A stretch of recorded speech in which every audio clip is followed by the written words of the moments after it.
So do you take compliments well? No, I don't. It's just, I don't even know what to say after comment. Yeah, it's very sweet, it's flattering, but sometimes for me it's a little uncomfortable. While you were developing the script, why did you decide to not make that fictional Sebastian a comedian in the way you presented the story?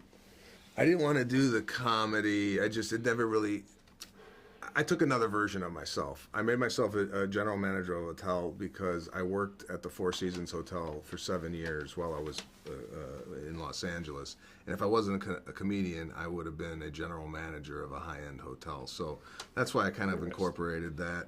I felt like the stand-up component of it really wouldn't have played in this particular story, so I kept it kind of simple and just made myself a hotel manager. So that was the... Salvo, you came to America when you were 15 years old, which is a difficult age to be someone on the outside. How long after you came here did you finally feel like you were an American citizen? After I got drafted and come back from the draft. That'll do it. That's when. How about personally within your family? Did it take a while for you guys to assimilate, or?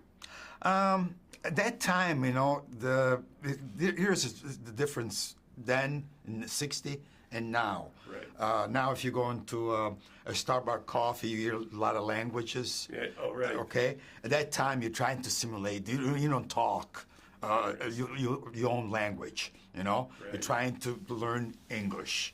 You know. That's the difference. Sebastian, how was your pre-production prep when you got the green light on the film and realized you were the main character and the film was on your shoulders? What was a different kind of preparation you had to do? Well, I wanted to come in prepared and kind of memorizing the lines so it wouldn't be an issue for me when you're acting. I think a lot of times when you don't have the text down and burned in your head, you're searching for the words and you're not really in the moment. So I wanted to make sure I had the lines down where I didn't have to think about them. Even though I co-wrote the screenplay, it's not like, you know, I memorized it off the top of my head. So I wanted to come in prepared with that. I also wanted to come in prepared by getting enough rest and giving enough sleep. And I hired a personal trainer throughout the film to kind of keep me in shape.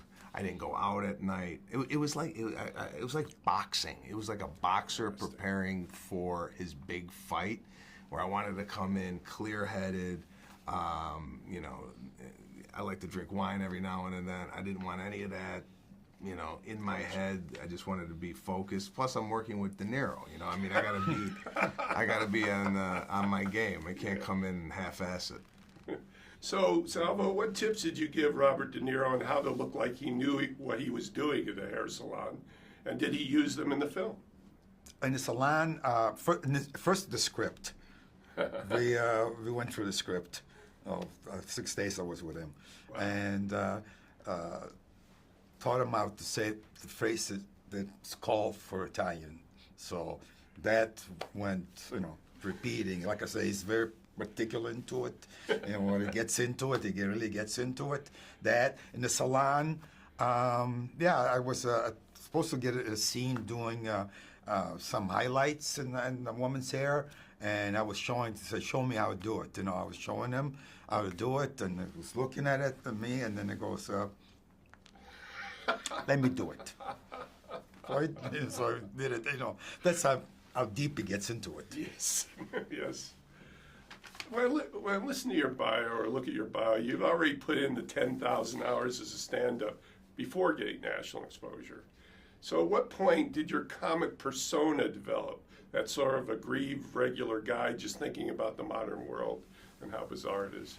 About 7 to 10 years it took me to really kind of solidify my point of view on stage. It's stand-up comedy is one of these art forms where, you know, you really have to find your voice over time. Very few come up with it right away. It's a lot of trial and error on stage. You know, the whole idea of you on stage, at least for me, is I want to give you as comfortable as I am on stage as I was at the dinner table telling them stories. So it takes a while to get there. It takes a lot of repetition. You know, it's like you're not a bodybuilder overnight. You got to work each muscle till it's in tip-top shape. So yeah, it was a slow burn for me. It was all on the back of stand-up comedy.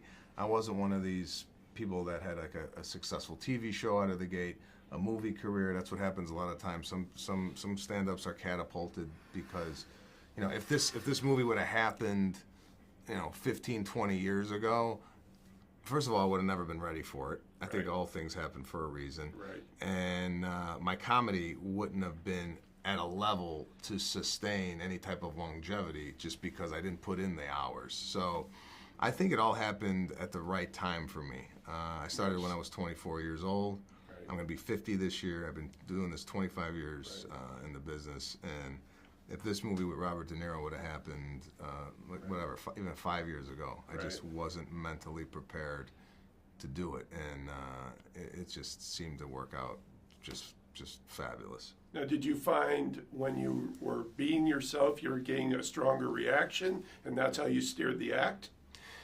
I started really gaining traction when I started talking about my personal life on stage. First part of my career in stand-up, I say the first 7 years, just basic observational humor. I went here today. I went there today. I did have a definite point of view on, you know, what I was seeing while I was going to these places.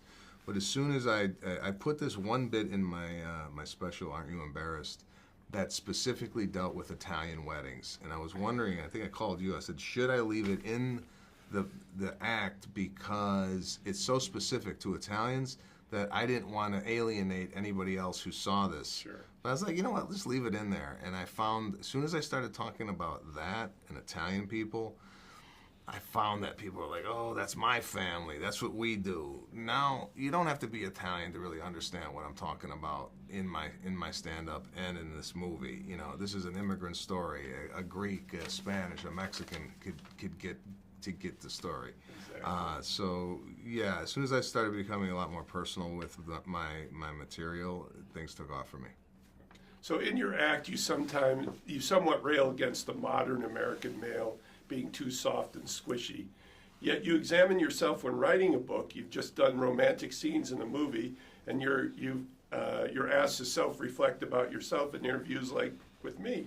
So on that side of yourself, what do you think you've learned?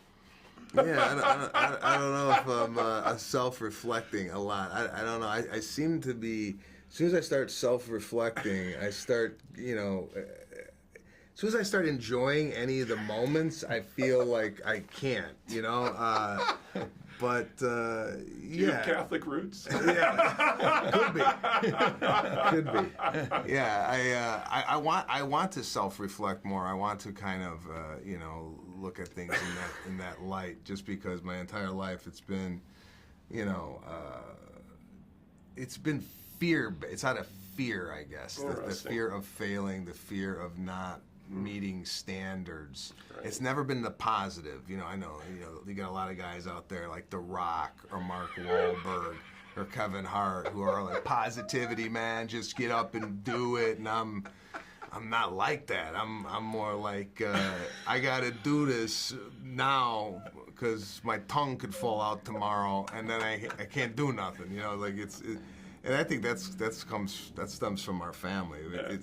He's always said the Maniscalco way is always the hard way. We never have an easy route to anything.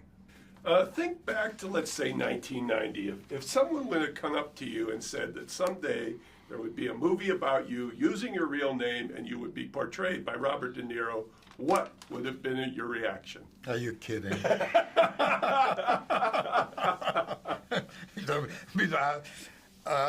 I said, it'd be impossible. There's no way it's going to happen, you know. And now that it's happened. Now it happened, I picture myself. Is it happening? Even now. So, like I say, negativity. Your final question, sir. Yes. Now that you've shown your romantic side on the silver screen, what is the next type of movie you'd like to do, and what role would you like to portray, thinking outside the box? Well, I did a TV show. I just wrapped it, and I played a bookie in Los Angeles, and it really allowed me to not play myself, which was great. I play a character. It's a comedy. It's a single camera, and that came out of. I'm not the type of guy to like leave this experience and go, you know, the next movie I want to do, I want to play an Italian superhero. It's not in the. I don't write anything on a vision board that this is what I want to accomplish. It just kind of happens, you know. These opportunities kind of pop up. And if I like the sound of it, I like the project, or I like the material, I go, yeah, that's something I would want to get involved in. I don't know what the future has in store for me. I definitely love stand-up comedy. I will never stop doing it. I was going to take some time off with it. And then this summer, I'm like, I got an itch.